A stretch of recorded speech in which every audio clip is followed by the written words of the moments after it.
Hey everyone, this is Ryan Mallory for SharePlanner.com. I wanted to do a quick video for you guys today and just talking about premature stop outs. A number of you have been trading HCBK today and got prematurely stopped out of it this morning.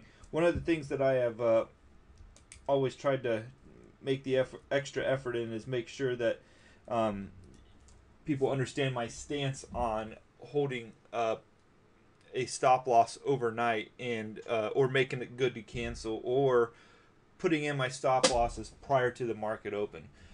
Most people think that that's a good way to limit risk by having it good to cancel. That way you don't have to worry about ever forgetting about putting in the stop loss or by putting it in, so that if there's something that happens in the first couple minutes of trading, you're not getting blistered. But actually, to the contrary, I would say that that actually exposes you to more risk by doing it that way. Simply put, the action in HCBK today, I didn't have a stop loss in because it happened within the first second of trading. Typically, when I'm putting in my stop losses, they occur after about the first 5 minutes of the market session. And the only reason why I do that is because I've been burned enough times in the past throughout my trading career, too many times really, to where I know that to put in a stop loss anytime but after the market open is exposing myself to unnecessary risk. Now HCBK this morning, and I'm going to pull up the 1 minute chart here.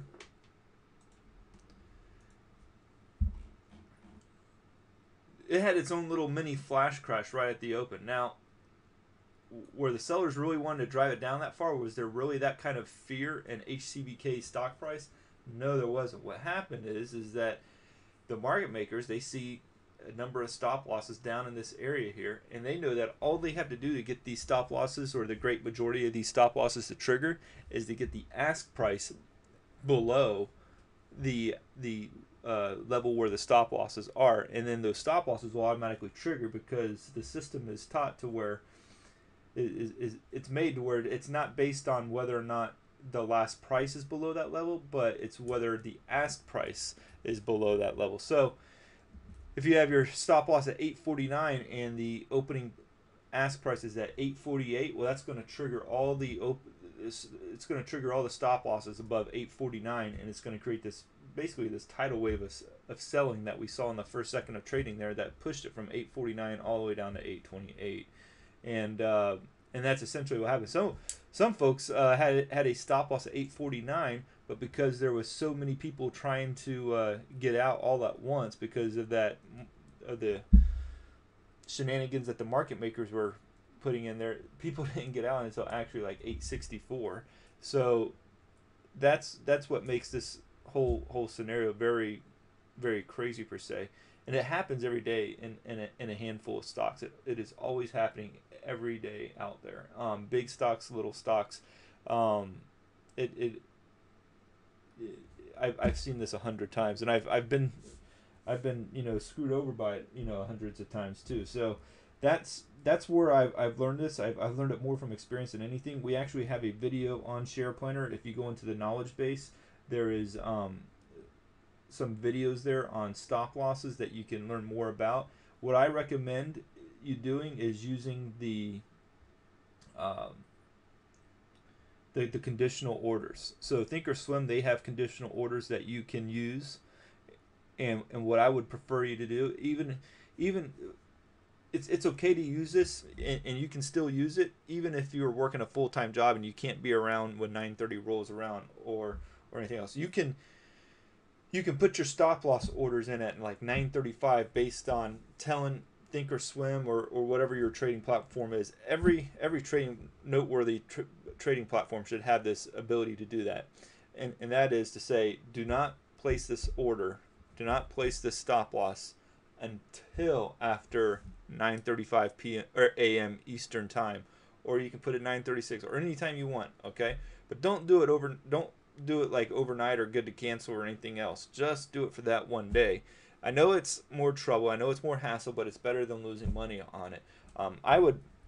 I would love to be able to just put a good to cancel order in and not have to worry about it. The problem is that these kinds of things happen, and it's not fair, it's not right, but it happens, and we can't do nothing about that. So the best way to avoid this is to always put in your orders in every day. If you have 10 positions, put in 10 stop losses every day. It's a hassle. I definitely get that, but that's part of trading. I know one guy that puts in over 200 orders every day after the market opens because he trades with a very large portfolio. He has a hedge fund, and every day at the market open, he puts in 200 stop losses simply because he's been burned enough by these HCBKs that you'll have the market maker that'll see the stop losses and they'll take advantage of it. I mean, this was like an epic push lower on this stock today. I mean, if you look at it, that was big. And so, and you can see within the first minute, in fact, it was like within the first second, this stock went all the way down and popped right back up. I watched it happen real time. I saw it happening. I hadn't had to put my stop loss in yet, and I wasn't going to until that little nonsense there cleared itself up. So if this happened to you where you got stopped out of HCBK today, take it as a learning experience. Don't beat yourself up about it because there was a lot of people that happened to, and it happens not only in this stock, but it happens in hundreds of stocks every day.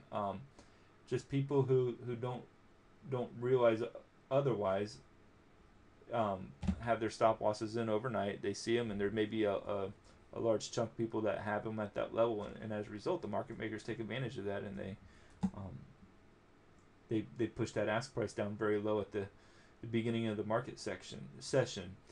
Now, it's much more difficult to do it midday like we're at right now because there's a lot of orders in, there's a lot of volume and everything else, but at the opening of the bell, you can get away with that kind of stuff, and that's where you always see it happening at. So don't beat yourselves up too much if that happened to you today, but take it as a learning experience. Read or watch some of those videos, read some of my articles that I do on stop losses, and just move forward from it and know better for next time. If you guys have any questions, feel free to hit me up in the splash zone, or you can email me at ryan@shareplanner.com. God bless you all.